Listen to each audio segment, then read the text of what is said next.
Hello everybody, this is week 2. I just want to provide a real quick lecture overview on some of the key concepts that we're going to be discussing here in week 2.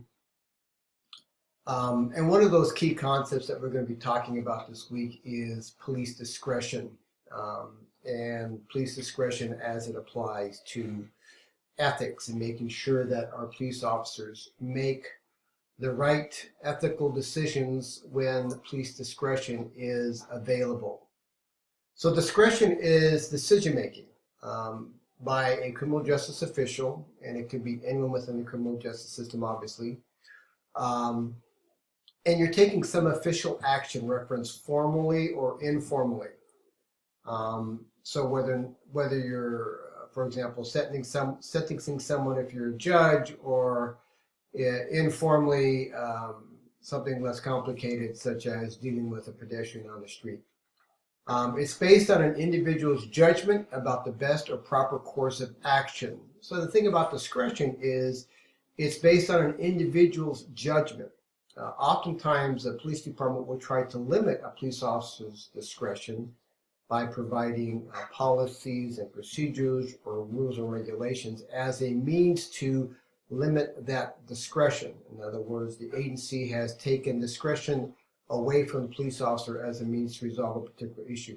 So some of those might be, for example, use of force, pursuit policies, things like that. Discretion is not limited except by law and administrative policy. So here's a little question for you to answer. The question is, does discretion increase or decrease as you move up the police bureaucracy or chain of command? In other words, does a police officer on the street have more discretion available to him or her than, let's say, a police chief? Right? So something for you to think about. You have to think about the type of decisions that are made at each of those levels within the organization. Police discretion, when police see something unusual, they have to make 2 decisions: whether to intervene and how to intervene. In a study done by Bailey and Bittner, it showed that from start to finish in a routine traffic stop, there were potentially 770 different combinations of actions. Now that seems rather high, but when you think about all the levels of activity that take place within the police contact and things such as routine traffic stop, you begin to appreciate the level of discretion that takes place there. Discretion, another definition, is a decision not to invoke legal sanctions when circumstances are favorable to them. So, for example, teenagers drinking in a park. So maybe you run across a 20-year-old drinking in a park, you're going to write him or her a ticket, you're going to arrest him, things like that. Okay, so discretion takes place at all levels within the criminal justice system and all levels within a police organization. The study of police ethics is especially important in light of the functions and duties of the police, as well as the wide powers of discretion they enjoy. Police discretion concerning how to act in a given situation can often lead to ethical misconduct. Any exercise of power or authority is an exercise of discretion. So anytime a police officer uses his power or authority, it is discretion. So whether or not, for example, to write you a citation, whether or not to take you to jail, these are all exercises of power or authority, and it's part of the discretionary process. Often the lowest paid members of a police department, police officers with the least amount of authority, have the greatest amount of discretionary powers. So that goes back to that first question I asked you. And the reality is that a police officer does have a lot more discretionary authority given to him or her than, let's say, a police chief does, in how we resolve issues that are confronted at both levels of that position in the organization. Police discretion: in performing their duties, officers utilize a great deal of discretion. Some researchers believe that discretion should be limited. Others believe that due to the complex nature of policing, there's no way that a police officer can resolve all situations in a legal manner, meaning taking some type of official action, such as arresting somebody, taking a police report, writing a citation, things like that. The amount of discretion provided to police officers is concerning to some commentators, so we already talked about that. Your book talks about a couple of research studies. One was by Caldero and Crank in 2011. They argue that police discretion is not value-free and is shaped by a set of values, including the noble cause morality that is already in place when they begin patrol work. It is therefore possible to predict the probable police action in situations calling for the exercise of discretion.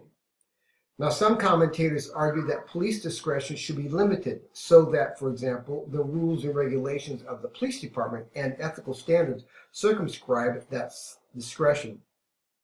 A researcher by the name of Riemann in 1996 argues even more radically that police discretion has no rightful place in a free society.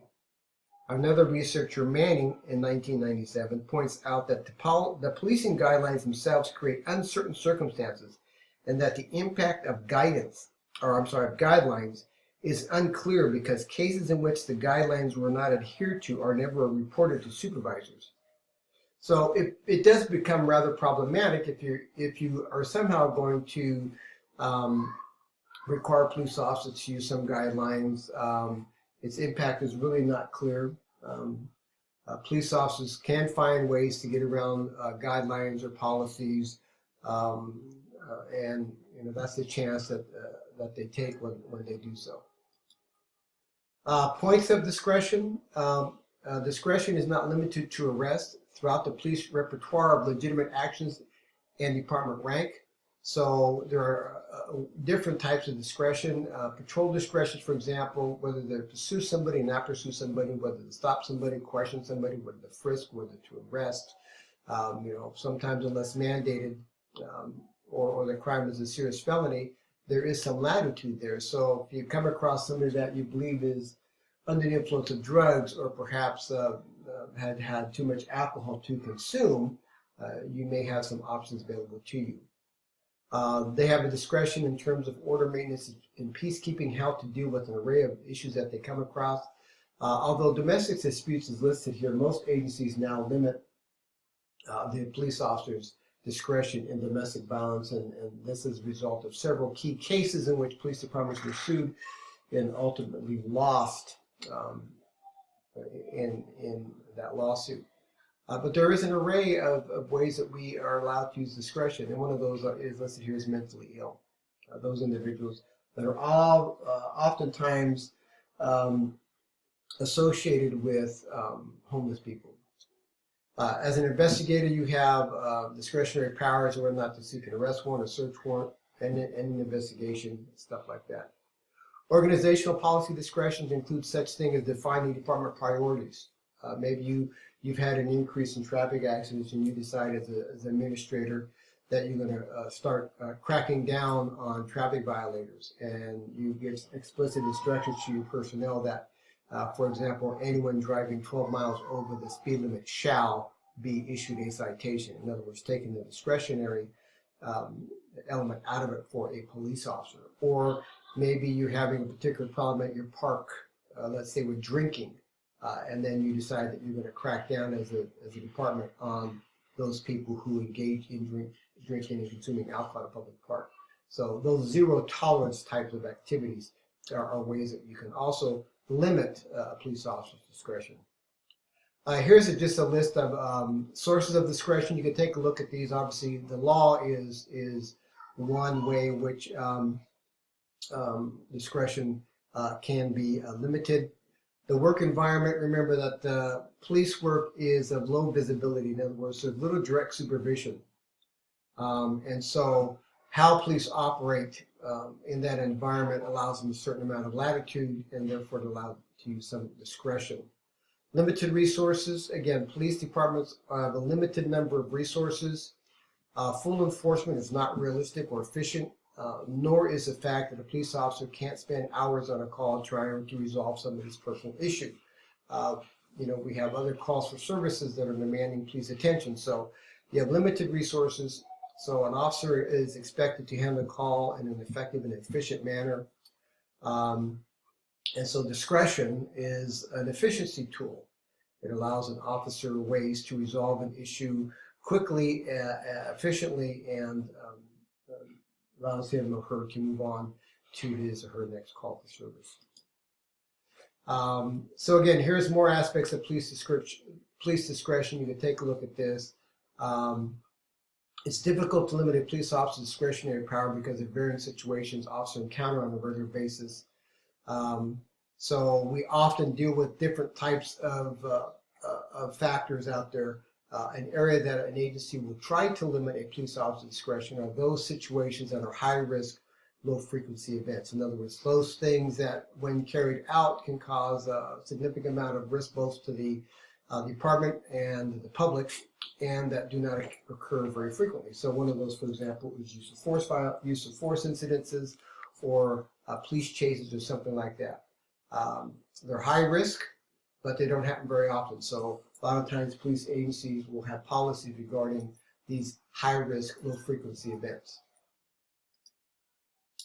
In controlling discretion, one of the key ways the department can control police discretion is through the establishment of policies and procedures, rules and regulations, and so forth. These are designed to help the employees, guide them in their decision making as they try to resolve issues out in the field in a way that the department deems an appropriate response to a particular type of situation. So the way to control discretion, again, through many agencies is through the policies and procedures, rules and regulations. That's how we tend to do with that. So, for example, what would you do if you stopped a car for DUI and it was a sergeant that you work for?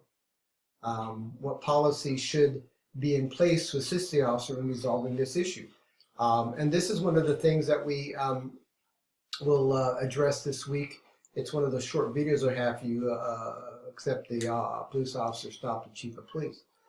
So what policies should be in place? If policies were clearly in place on how to resolve that issue, then the issue in Riverside would have been resolved in a totally different way than the manner in which it was resolved. So you can take a look at that short video.